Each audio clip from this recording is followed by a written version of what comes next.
জাতিসংঘে কিছুক্ষণ পর বাংলায় ভাষণ দেবেন প্রধান উপদেষ্টা। তুলে ধরবেন রাষ্ট্র সংস্কারের নানা উদ্যোগ, গুরুত্ব পাবে বৈশ্বিক সংঘাত ও রোহিঙ্গা সংকট। দেশের ভেতরে এখনো ষড়যন্ত্র করে যাচ্ছে আওয়ামী লীগ, অভিযোগ বিএনপির মহাসচিবের। গণহত্যাকারীদের রাজনীতি করার অধিকার নেই বললেন জামায়াতের আমির।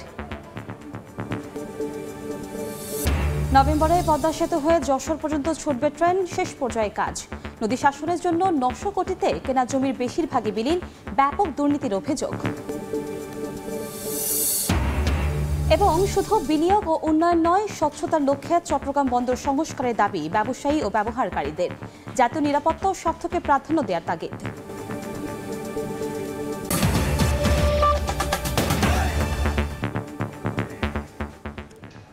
জনপদের সময় সঙ্গে আছি আমি কনক আজাদ। জাতিসংঘ সাধারণ পরিষদের ৭৯তম অধিবেশনে কিছুক্ষণ পর বাংলায় ভাষণ দেবেন অন্তর্বর্তী সরকারের প্রধান উপদেষ্টা ডক্টর মোহাম্মদ ইউনূস। জাতিসংঘে দেয়া ভাষণে অন্তর্বর্তী সরকারের প্রধান উপদেষ্টার দায়িত্ব গ্রহণের প্রেক্ষাপট সহ রাষ্ট্র সংস্কারে নেওয়া নানা উদ্যোগ তুলে ধরবেন তিনি। এছাড়া ফিলিস্তিনে গণহত্যা ও রাশিয়া ইউক্রেন যুদ্ধ দ্রুত বন্ধ এবং রোহিঙ্গা সংকট সমাধানে বিশ্ববাসীর সহযোগিতা ও সহায়তা চাইবেন ডক্টর ইউনূস। পাশাপাশি জলবায়ু পরিবর্তন, সরকারের অন্তর্ভুক্তিমূলক অর্থনৈতিক উন্নয়ন এবং অন্যান্য বৈশ্বিক আঞ্চলিক বিষয়গুলো তুলে ধরবেন তার ভাষণে। ছাত্র জনতার বিপ্লবের পর নতুন বাংলাদেশ গঠনে বিশ্ববাসীর সহায়তা, বিদ্যমান রাষ্ট্র কাঠামো ও প্রতিষ্ঠানগুলোর আমূল রূপান্তরে নতুন সম্ভাবনার দ্বার উন্মোচনের রূপরেখা বিশ্ববাসীকে জানাবেন ডক্টর ইউনূস।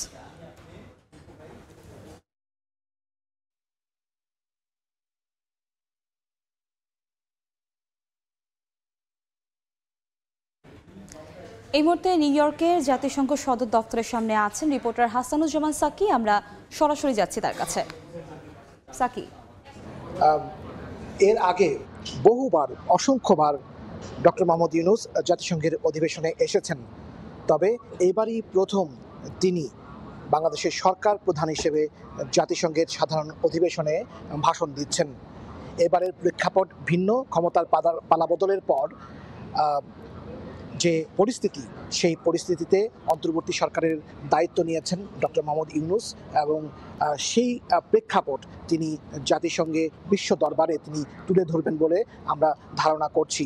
এবং সেই সঙ্গে তিনি যে প্রেক্ষাপটের মধ্য দিয়ে সরকার ক্ষমতা নিয়েছে, ছাত্র বৈষম্য বিরোধী আন্দোলন, এবং এই আন্দোলন করতে গিয়ে বাংলাদেশের তরুণরা, ছাত্র সমাজ, শিক্ষার্থীরা যেভাবে আত্মহতি দিয়েছে, যেভাবে জীবন দিয়েছে, সেই সব ঘটনাগুলো তিনি বিশ্ব নেতৃবৃন্দের সামনে তুলে ধরবেন। পাশাপাশি তিনি জানাবেন বাংলাদেশকে পুনর্গঠনে যে সংস্কার কর্মসূচি তিনি গ্রহণ করেছেন, তার সরকার গ্রহণ করেছে, সেই সব কর্মকাণ্ড নিয়ে তিনি বাংলাদেশকে কোথায় নিয়ে যেতে চান এবং নতুন বাংলাদেশকে তিনি যে উপহার দেবেন, সেই কথাটি বারবার তিনি উচ্চারণ করবেন বিশ্ব দরবারে। যদিও এইসব বিষয় সাইডলাইনের বিভিন্ন বৈঠকে ইতিমধ্যে তিনি বলেছেন। পাশাপাশি আপনি জানেন যে ইউক্রেন এবং রাশিয়ার যুদ্ধ এবং সেই সঙ্গে ইসরায়েল হামাসের সঙ্গে যে যুদ্ধ, গাজায় যে মুসলমানদের উপরে নির্যাতন হচ্ছে, গণহত্যা চলছে, সেই সব বন্ধেরও আহ্বান জানাবেন প্রধান উপদেষ্টা। প্রধান উপদেষ্টার এই ভাষণটি আমরা জেনেছি যে রেওয়াজ অনুযায়ী বা এর আগে বিভিন্ন সরকারের প্রধানরা বাংলায় ভাষণ দিয়েছেন এবং অন্তর্বর্তী সরকারের প্রধান উপদেষ্টা ডক্টর মোহাম্মদ ইউনূস তিনিও কিন্তু আজকের ভাষণটি বাংলায় দেবেন বলে আমরা জেনেছি। সব কিছু মিলিয়ে পরিবর্তিত পরিস্থিতিতে এই জাতিসংঘের অধিবেশনে প্রধান উপদেষ্টার এই ভাষণ এবং নতুন বাংলাদেশকে তুলে ধরার তার এই পরিকল্পনা নিয়ে মানুষের মধ্যে আগ্রহ তৈরি হয়েছে এবং এখন অল্প কিছুক্ষণের মধ্যেই উনি ভাষণ দেবেন। প্রধান উপদেষ্টার সেই ভাষণের দিকেই এখন আমাদেরও অপেক্ষা। এই ছিল সর্বশেষ। হাসানুজ্জামান সাকি, সময় সংবাদ, জাতিসংঘ সদর দপ্তর, মিডিয়া সেন্টার, নিউ ইয়র্ক। আমরা সরাসরি যুক্ত ছিলাম নিউ ইয়র্কের জাতিসংঘ সদর দপ্তর থেকে। জনপদের সময় আরও থাকছে। হাসপাতালের চারপাশে এডিসের বিস্তার। সোহরাওয়ার্দী মেডিকেল কলেজের যেখানে সেখানে জমে আছে পানি, ডাবের খোসা। পরিচ্ছন্নতা অভিযানে শিক্ষার্থীরা।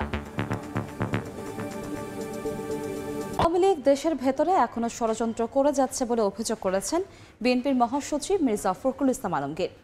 আসম হান্নান শাহর মৃত্যুবার্ষিকী উপলক্ষে গাজীপুরের স্মরণ সভার বক্তব্যে তিনি বলেন, স্থায়ীভাবে তত্ত্বাবধায়ক সরকার চায় বিএনপি। এছাড়া তারেক রহমানের বিরুদ্ধে সব মামলা প্রত্যাহার করে দ্রুত তাকে দেশে ফেরার সুযোগ দেওয়ার দাবি জানান মির্জা ফখরুল।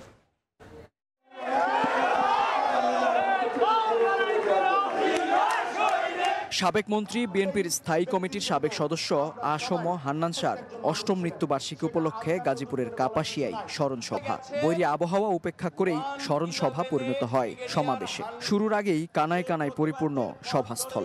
গাজীপুর বিএনপি অঙ্গ সংগঠনের নেতাকর্মী ছাড়াও অংশ নেন জামায়াত নেতারা।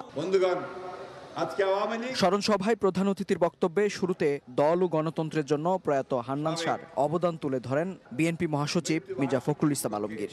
বলেন, আওয়ামী লীগ এখনো দেশকে অস্থিতিশীল করার ষড়যন্ত্র করছে। আজকে আওয়ামী লীগ কোথায়?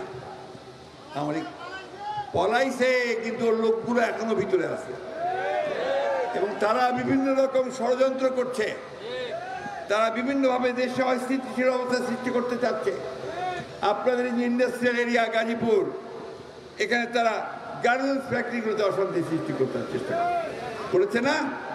বিএনপি মহাসচিব বলেন, স্থায়ীভাবে তত্ত্বাবধায়ক সরকার চায় বিএনপি। সংস্কার শেষে যত দ্রুত নির্বাচন দেয়া হবে ততই দেশের জন্য মঙ্গল বলেও মন্তব্য করেন তিনি। আমরা বারবার বলেছি যে একটা যৌক্তিক সময় আমরা অবশ্যই দেব। যৌক্তিক সময় মানে এই না যে তারা অনেক বেশি সময় নিয়ে আমাদেরকে পূর্বের অভিজ্ঞতার মতো অন্য কিছুর মধ্যে চলিয়ে দেবেন, সেটা পারা যাবে না। যত দ্রুত নির্বাচন করা যাবে ততই দেশের জন্য মঙ্গল হবে। যত দ্রুত নির্বাচিত সরকারকে আনা যাবে ততই দেশের জন্য কল্যাণকর হবে। গত 17 বছরে বিএনপি নেতাকর্মীর বিরুদ্ধে হওয়া হয়রানিমূলক সব মামলা প্রত্যাহার করে দ্রুতই তারেক রহমানকে দেশে ফেরার সুযোগ দেওয়ার দাবিও জানান মির্জা ফখরুল। বৈষম্যহীন নতুন এক বাংলাদেশ গড়ার দিক নির্দেশনা দেন বিএনপি নেতারা। বলেন, শিল্পাঞ্চল গাজীপুরে যেন কেউ অস্থিতিশীল পরিবেশ তৈরি করতে না পারে সে বিষয়ে সজাগ থাকতে হবে সবাই। এর আগে কাপাসিয়ার ঘাগুটিয়ায় আসম হান্নান শাহর কবর জিয়ারত করেন বিএনপি মহাসচিব। মেহেদী হাসান, সময় সংবাদ, গাজীপুর। আওয়ামী লীগকে ইঙ্গিত করে জামায়াত আমির ডক্টর শফিকুর রহমান বলেছেন, যারা দেশে গণহত্যা চালিয়েছে তাদের রাজনীতি করার অধিকার নেই। খুলনায় প্রায় 15 বছর পর প্রকাশ্যে রোকন সম্মেলনে কথা বলেন তিনি। অন্তর্বর্তী সরকারকে সব ধরনের সহযোগিতা অব্যাহত রাখলেও সংস্কার ও নির্বাচনের রোডম্যাপ স্পষ্ট করার আহ্বান জানান জামায়াত প্রধান। আব্দুল্লাহ আল মামুন রুবেলের রিপোর্ট। ছাত্র জনতার অভ্যুত্থানে শেখ হাসিনা ও আওয়ামী লীগ সরকারের পতনের পর প্রকাশ্যেই দলীয় সভা সমাবেশ করছে জামায়াত ইসলামী বাংলাদেশ। এর অংশ হিসেবে শুক্রবার খুলনায় রুকন সম্মেলনের আয়োজন করা হয়। প্রায় 15 বছর পর প্রকাশ্যে এমন সম্মেলন ও দলের শীর্ষ নেতার আগমন ঘিরে নেতাকর্মীদের ভিড় নগরীর আল ফারুক সোসাইটি মিলনায়তনে। এতে সভাপতিত্ব করেন কেন্দ্রীয় শুরা সদস্য ও মহানগরের আমির অধ্যাপক মাহফুজুর রহমান। সম্মেলনে খুলনা জেলা ও মহানগর জামায়াত নেতারা অংশ নেন। প্রধান অতিথির বক্তব্যে গণহত্যা ও রাজনীতির অধিকার নিয়ে কথা বলেন জামায়াতের আমির। একটা দেশে যারা জনগণের উপর গণহত্যা সংগঠন করেছে, গণহত্যাকারীদের জনগণের ময়দানে রাজনীতি করার কোনো অধিকার থাকতে পারে না। রাজনীতি করবে তারা যারা মানুষের কল্যাণে নিবেদিত হবে, দেশ এবং রাষ্ট্রকে, জনগণকে যারা ন্যায় ইনসাফ, শান্তি এবং সমৃদ্ধি উপহার দেবে। রাজনীতি করার অধিকার কেবল তাদের থাকবে, অন্য কারণ নয়। সংস্কার ও নির্বাচনী রোডম্যাপ নিয়েও কথা বলেন জামায়াতে ইসলামীর শীর্ষ নেতা। কি কি বিষয়ে তারা সংস্কারে হাত দেবেন, সম্পন্ন করবেন এবং কতটুকু সময়ের জন্য তারা নেবেন। এই জন্য রাজনৈতিক অংশীজন, সিভিল সোসাইটি, আরও যারা স্টেক হোল্ডার আছে তাদের সাথে আলাপ করে এই ব্যাপারে সিদ্ধান্ত নিতে হবে, রোডম্যাপ চূড়ান্ত করতে হবে। রাষ্ট্রের বিভিন্ন গুরুত্বপূর্ণ জায়গা যেগুলা আগের সরকার ঝামেলা সৃষ্টি করে গেছে, ধ্বংস করে গেছে, ওইগুলা সংস্কার সাধন করে তারা একটা সুষ্ঠু নির্বাচন দিয়ে জনগণের নির্বাচিত প্রতিনিধিদের হাতে ক্ষমতা তুলে দিয়ে তারা অত্যন্ত সম্মানের সাথে আপন জায়গায় তারা ফিরে যাবে। এদিকে বিকেলে খুলনা প্রেস ক্লাবে সুধী সমাবেশের আয়োজন করে জামায়াত। সেখানে ছাত্র আন্দোলন সহ বিভিন্ন বিষয় তুলে ধরে সবাইকে ঐক্যবদ্ধ থাকার আহ্বান জানান জামায়াত প্রধান। দুই অনুষ্ঠানেই দলটির সেক্রেটারি জেনারেল অধ্যাপক গোলাম পরোয়ার সহ কেন্দ্রীয় নেতারাও বক্তব্য রাখেন। আব্দুল্লাহ আল মামুন রুবেল, সময় সংবাদ, খুলনা। পদ্মা সেতু রেল সংযোগ প্রকল্পের ভাঙা থেকে যশোর পর্যন্ত অংশের নির্মাণ শেষ পর্যায়ে। প্রকল্প পরিচালক জানিয়েছেন, আগামী নভেম্বর থেকে এই অংশেও ট্রেন চালানো সম্ভব হবে। দ্রুত গতিতে এগিয়ে চলছে ভাঙা থেকে যশোর পর্যন্ত অংশের রেলপথের কাজ। পদ্মা সেতু রেল লিঙ্ক প্রকল্পের বাকি থাকা এই কাজ শেষ হতে যাচ্ছে আগামী মাসেই। এরই মধ্যে টেস্ট অ্যান্ড কমিশনিং করে রেল লাইন প্রস্তুত করা হয়েছে। এই অংশের অগ্রগতি এখন 97.60%, আর ভাঙা জংশনের অগ্রগতি 96%। আধুনিক এই জংশনের সঙ্গে যুক্ত হয়েছে যশোরের লাইন। প্রকল্পটির ঢাকা মাওয়া অংশের অগ্রগতি 97.75% এবং মাওয়া থেকে ভাঙা অংশের অগ্রগতি 99.64%, আর সার্বিক অগ্রগতি 98.16%। আমাদের এই দর্শনা চুয়াডাঙ্গা ওই লাইনে আসতেই তো সব দিকে সুবিধা আছে, শর্টকাট রাস্তা হয়ে গেলে এখান থেকে রাজশাহী যেতে খুব সুবিধা হয়েছে। প্রকল্প পরিচালক জানান, ভাঙা থেকে যশোর নতুন রুটে বাণিজ্যিক ট্রেন চালু হচ্ছে নভেম্বরে। ভাঙা থেকে যশোর অংশের কাজ আগামী অক্টোবরের মধ্যে সম্পন্ন করা হবে। সিগন্যালিং কাজ সহ চূড়ান্ত হিসাবে আমাদের ধারণা অনুযায়ী সব মিলিয়ে প্রায় 1600 কোটি টাকার মতো সাশ্রয় হবে। নতুন পথ চালু হলে এই রেলই সরাসরি যেতে পারবে যশোর পর্যন্ত। এতে যশোর থেকে রাজধানী ঢাকার রেলপথের দূরত্ব কমবে প্রায় 193 কিলোমিটার। মুন্সিগঞ্জের মাওয়া রেলওয়ে স্টেশন থেকে নাসির উদ্দিন উজ্জ্বল, সময় সংবাদ। জনপদের সময় আরো থাকছে। বিশ্ব পর্যটন দিবসে সারা দেশে নানা আয়োজন। রাজনৈতিক অস্থিরতা পিছিয়ে পড়ছে খাতটি। আসন্ন মৌসুমে পর্যটক আকর্ষণই বড় চ্যালেঞ্জ। স্বচ্ছতা ও জবাবদিহিতার জন্য চট্টগ্রাম বন্দরকে সংস্কারের আওতায় আনার দাবি জানিয়েছেন ব্যবসায়ী ও ব্যবহারকারীরা। এক্ষেত্রে জাতীয় নিরাপত্তা ও স্বার্থকে প্রাধান্য দিয়ে বন্দরে বিনিয়োগ এবং উন্নয়নের তাগিদ বিশিষ্টজনদের। বিস্তারিত জানাচ্ছেন ফেরদৌস লিপি। দেশের 90% আমদানি রফতানি হওয়া চট্টগ্রাম বন্দর অর্থনীতির প্রাণপ্রবাহ। সময়ের সঙ্গে সঙ্গে প্রধান এই সমুদ্র বন্দরে নানা সক্ষমতা, দক্ষতা ও বিনিয়োগ বেড়েছে। কিন্তু বিগত আওয়ামী লীগ সরকারের আমলে স্বচ্ছতা ও জবাবদিহিতার অভাবে দেশের প্রধান এই সমুদ্র বন্দরের কাঙ্ক্ষিত গতিশীলতা না পাওয়ার অভিযোগ ছিল দীর্ঘদিন ধরে। চট্টগ্রাম বন্দরের বাস্তবতা ও সংস্কার বিষয় নিয়ে শুক্রবার নগরীর সার্কিট হাউসে অনুষ্ঠিত হয় এক গোলটেবিল বৈঠক। সেখানে ব্যবসায়ী ও বন্দর সংশ্লিষ্টদের অভিযোগ, উন্নয়নের নামে গত 15 বছর অনিয়ম, দুর্নীতি হয়েছে, হয়রানির শিকার হতে হয়েছে প্রতিনিয়ত। তাই দেশের প্রধান বন্দরকে সংস্কারের আওতায় আনার দাবি তাদের। দুর্নীতি, লুটপাট, অন্যায়, অবিচার, হয়রানি, নিপীড়ন, নির্যাতনের একটি বিশাল অঞ্চল হচ্ছে চট্টগ্রাম বন্দর। চট্টগ্রাম বন্দরকে সংস্কারের আওতায় আনতে হবে।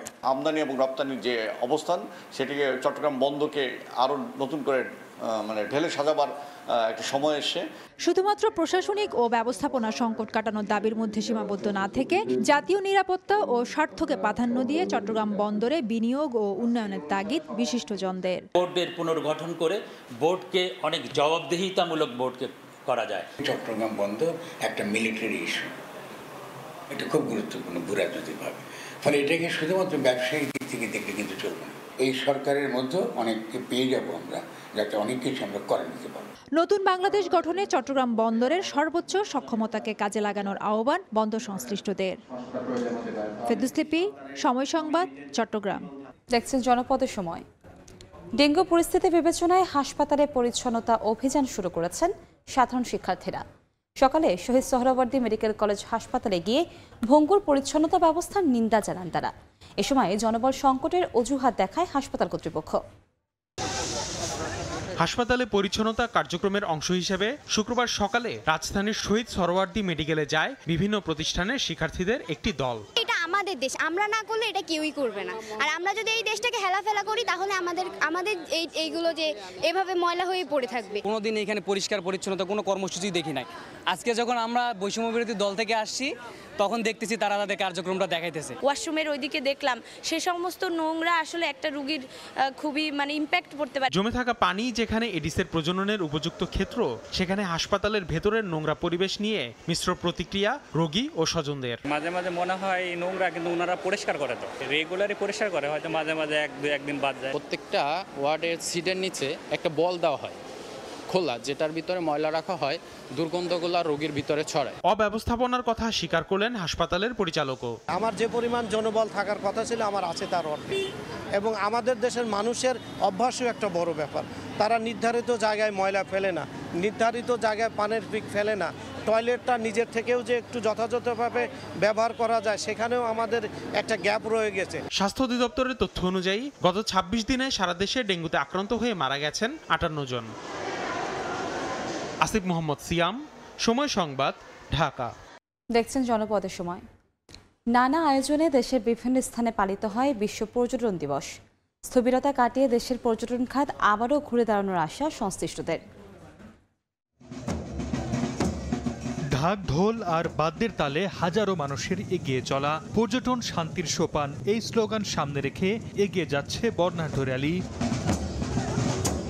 বিশ্ব পর্যটন দিবস উপলক্ষে শুক্রবার সকালে সৈকত শহর কক্সবাজারের সুগন্ধা পয়েন্ট থেকে বের করা হয় বর্ণাঢ্য র্যালি। কয়েকটি সড়ক প্রদক্ষিণ করে র্যালিটি লাবণী পয়েন্টে এসে শেষ হয়। এতে হোটেল, মোটেল ও পর্যটন সংশ্লিষ্ট নানা প্রতিষ্ঠানের কর্মী, ট্যুরিস্ট পুলিশ ও জেলা প্রশাসনের কর্মকর্তা কর্মচারী সহ অন্তত 1,500 মানুষ অংশ নেন। পরে সৈকতের লাবণী পয়েন্টে সংক্ষিপ্ত আলোচনা সভার আয়োজন করা হয়। কক্সবাজারের পর্যটন শিল্পকে এগিয়ে নিতে নানামুখী উদ্যোগের কথা জানায় জেলা প্রশাসন।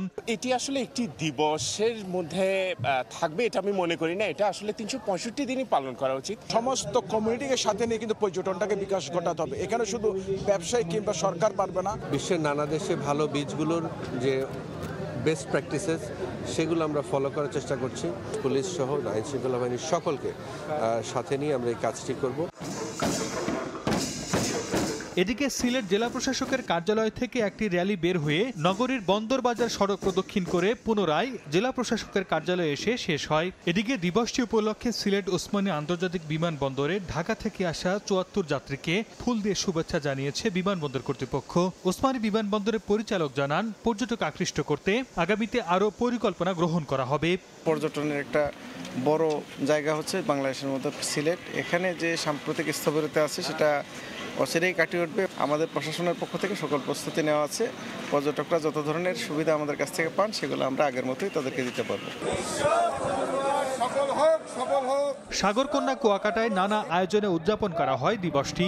পৌরসভা প্রাঙ্গণ থেকে একটি বর্ণাঢ্য শোভাযাত্রা বের হয়ে শহরের প্রধান প্রধান সড়ক ঘুরে সৈকত এলাকায় এসে শেষ হয়। পৌর শহরের খাসপুকুরে ঐতিহ্যবাহী সাঁতার ও হাঁস ধরা প্রতিযোগিতার আয়োজন করা হয়। পরে বিজয়ীদের মাঝে পুরস্কার বিতরণ করা হয়। এছাড়া রাঙ্গামাটি, বান্দরবান, খাগড়াছড়ি, বাগেরহাট ও নেত্রকোনা সহ দেশের বিভিন্ন জেলায় নানা আয়োজনে উদযাপন করা হয় বিশ্ব পর্যটন দিবস। সর্দার মোহাম্মদ আরিফ, সময় সংবাদ। জনপদের সময়ের শীর্ষ সংবাদগুলো জানিয়ে দিচ্ছে আরেকবার। জাতিসংঘে কিছুক্ষণ পর বাংলায় ভাষণ দেবেন প্রধান উপদেষ্টা।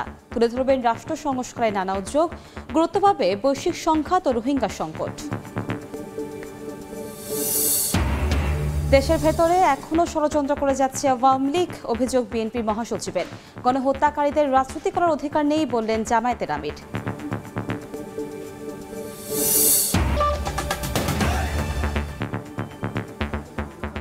এ ছিল জনপদের সময়, সঙ্গেই থাকুন সময়ের।